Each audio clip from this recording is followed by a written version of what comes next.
Hello friends, I am Namit Gupta. Welcome to Santo classes. I hope you all are well और आप सब अपना ध्यान रख रहे हैं, लेक्चर्स भी देख रहे हैं, पढ़ाई भी कर रहे हैं। सो लेट्स स्टार्ट करते हैं गाइस।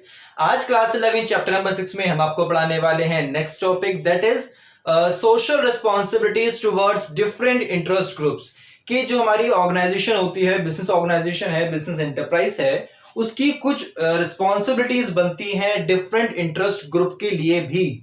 ठीक है, जैसे कि वर्कर्स हो गए, उनके लिए भी कुछ रिस्पॉन्सिबिलिटी है। जो उसके शेयर होल्डर्स हैं उनके लिए कुछ रिस्पॉन्सिबिलिटी है, कंज्यूमर्स के लिए कुछ रिस्पॉन्सिबिलिटी है और गवर्नमेंट के लिए कुछ रिस्पॉन्सिबिलिटी है। ये चार रिस्पॉन्सिबिलिटीज, चार इंटरेस्ट ग्रुप से रिलेटेड जो रिस्पॉन्सिबिलिटीज बनती हैं वो हम इसमें पढ़ेंगे। एनसीईआरटी के हिसाब से सारा कंसेप्ट है। सबसे पहला है रिस्पॉन्सिबिलिटी टुवर्ड्स शेयर होल्डर। कि जो बिजनेस एंटरप्राइज है उसकी रिस्पॉन्सिबिलिटी बनती है शेयर होल्डर के प्रति भी। भाई शेयर होल्डर यानी कि कंपनी का ऑनर, जिसने पैसा लगाया है। ठीक है, लोग शेयर परचेज कर रहे हैं और पैसा इन्वेस्ट कर रहे हैं, तो क्या बन रहे हैं वे शेयर होल्डर। और शेयर होल्डर कौन होते हैं? ऑनर। उनके प्रति जिम्मेदारी है क्या? A business enterprise has the responsibility to provide the fair return. उनकी बिजनेस एंटरप्राइज की रिस्पॉन्सिबिलिटी है कि उनको फेयर रिटर्न दे। क्यों? उन्होंने अपना पैसा दिया है, अपना टाइम दिया है, अपने एफर्ट्स दिए हैं। ठीक है, पूरा साल वेट किया है, तो उनका ये हक है। ठीक है, और सोशल रिस्पॉन्सिबिलिटी बनती है बिजनेस एंटरप्राइज की कि वो उनको फेयर रिटर्न दे। किसको? टू द शेयर होल्डर, या फिर हम कह सकते हैं और the owner of their capital investment. क्यों? क्योंकि इन्होंने वहां पे क्या करा है? पैसा लगाया है, कैपिटल इन्वेस्ट करी है। ठीक है, and to ensure the safety of such investment. और ये भी कह दे और इस चीज का भी उनको एश्योरेंस दे दें कि भाई आपने अगर हमारी एंटरप्राइज में पैसा लगाया है तो ये नहीं कि कल को आपका पैसा डूब जाएगा। नहीं, आपका पैसा सिक्योर है, आपका पैसा सेफ है। Clear? The organisation must provide full and regular information about its working scheme and future growth. साथ में ऑर्गेनाइजेशन की यह भी जिम्मेदारी बनती है कि वो अपने उन शेयर होल्डर्स को बार बार रेगुलरली टाइम के हिसाब से, ठीक है, और जितनी भी इंफॉर्मेशन है वो सारी प्रोवाइड कराती रहे। किस चीज से रिलेटेड? उनकी वर्किंग से रिलेटेड, उनकी स्कीम से रिलेटेड, उनके फ्यूचर ग्रोथ से रिलेटेड। कि भाई जो बिजनेस एंटरप्राइज है वो कहां पैसा लगाना चाह रही है, कहां पैसा लगाया था, ठीक है, कहां से पैसा हटा लिया, कल को कहां पैसा लगाना है, कहां से फ्यूचर ग्रोथ होगी, उनकी क्या आगे स्कीम रहने वाली है। इस सबकी इंफॉर्मेशन वो अपने शेयर होल्डर्स को दें। ये उनकी सोशल रिस्पॉन्सिबिलिटी बनती है, क्योंकि उन लोगों ने इन पे ट्रस्ट करके, बिजनेस एंटरप्राइज पे ट्रस्ट करके अपना पैसा दिया है, टाइम दिया है, एफर्ट्स दिया है। Clear? The next is responsibility towards the worker. कि भाई रिस्पॉन्सिबिलिटी बनती है वर्कर्स के प्रति भी। क्या बनती है? कि सबसे पहले आप उनको अच्छी वर्किंग कंडीशंस दो, उनको सही से उनकी वेजेस, सैलरीज जो भी है वो सही दो। ठीक है, क्या? Management should try to create the right kind of working condition. Management को कोशिश करनी चाहिए कि जहां पे वर्कर्स काम करेंगे वहां की कंडीशन साफ हो, अच्छी हो, वर्कर्स परेशान ना हो, वर्कर्स ट्रबल में ना फंसे। अगर किसी ट्रबल में फंस रहे हैं, कोई मशीनरी नहीं ऑपरेट करनी आ रही, तो वहां पे उनको उसके लिए सुपरवाइजर होना चाहिए जो उनको सिखाए, उनको बताए।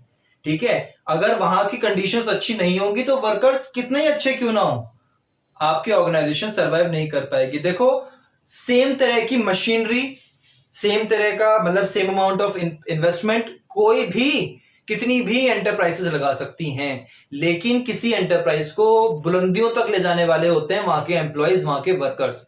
जो ह्यूमन पावर होती है वो दो एंटरप्राइज सेम नहीं ला सकती। ठीक है, तो किसी ऑर्गेनाइजेशन को ऊंचाइयों तक ले जाने के लिए भी और नीचे से नीचे ले जाने के लिए भी वर्कर्स ही उसके कारण होते हैं। ठीक है, इसलिए उनकी रिस्पॉन्सिबिलिटी एंटरप्राइज की बनती है कि उनको अच्छी कंडीशन दो, उनको अच्छे से सिखाओ, उनको अच्छे से ट्रेनिंग दो, जिससे कि तुम्हारा भी फायदा होगा, उनका भी फायदा होगा, उनका भी पर्सनल डेवलपमेंट होगा।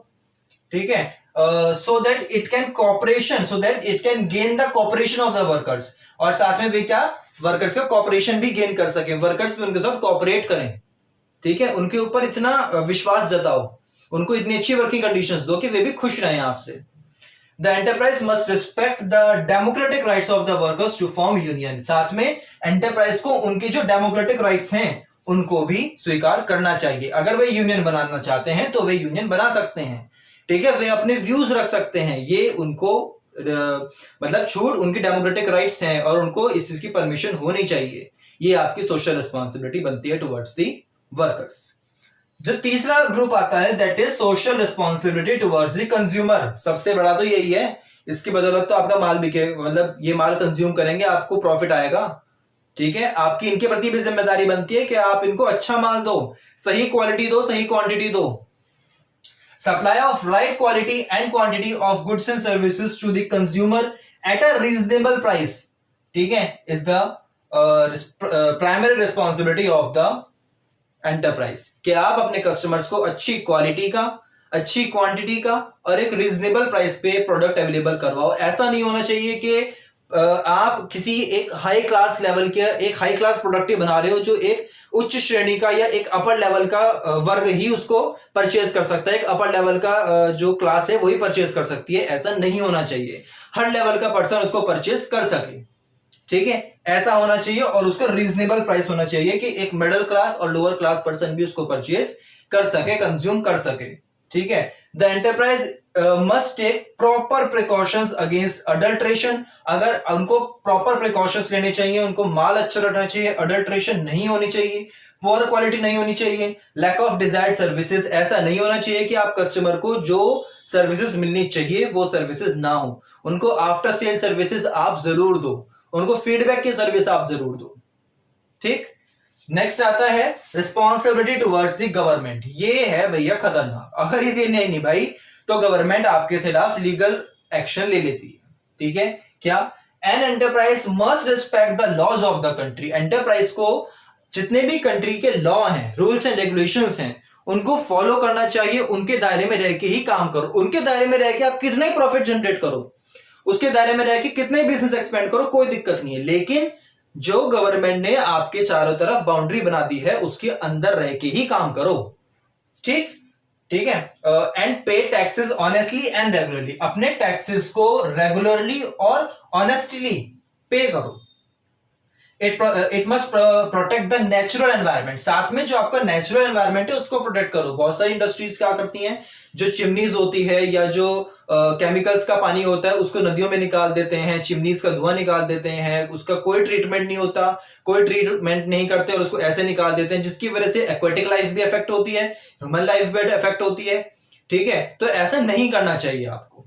ठीक, develop a good image in society. साथ में आपको एक अच्छी इमेज क्रिएट करनी चाहिए सोसाइटी के सामने। किस तरीके से? Through interaction with a various group of people. के आप टाइम के साथ साथ लोगों के साथ कम्युनिकेट करो, लोगों के साथ साथ मिलो, लोगों को अपनी स्कीम्स के बारे में बताओ, लोगों को जागरूक करो। ठीक है, कि आप ये चीज मत करो और साथ में आप भी उस चीज को मत करो। ठीक है, तो ये रिस्पॉन्सिबिलिटी बनती है towards the government. I hope आपको चारों रिस्पॉन्सिबिलिटीज क्लियर हैं। कोई भी डाउट हो, कोई भी क्वेरी हो, एडिशनल कुछ पूछना हो, कमेंट सेक्शन में मेंशन करो, नहीं तो इंस्टाग्राम पर भी डीएम कर सकते हो आप मुझे। g.nirmit के नाम से मेरी आईडी है, मैं क्लियर करा दूंगा। So keep watching the videos, keep learning. Thank you.